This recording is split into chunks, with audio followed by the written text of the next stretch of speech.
দাদা, আপনার কাছে এত টাকা কই থেকে আইলো?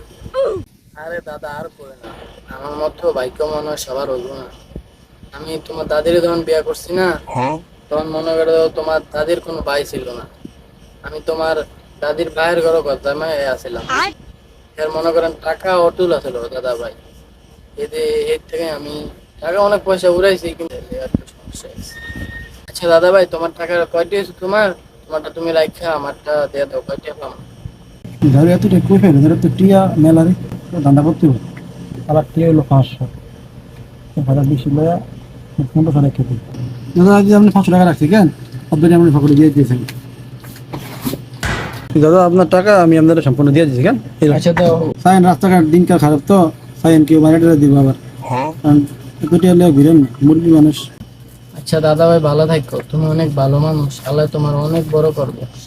ভাই দেখেন, এই দোকানদার ইমোশনাল কথা কয়ে কত মিল দিয়া চালাকি করে দাদার তো কত টাকা মাইরা দিল। তো আপনারা কখনোই কারো সাথে এরকম করবেন না। আর হ্যাঁ, কখনো নিজের ধন সম্পদ টাকা পয়সা কারো হাতেই দিবেন না।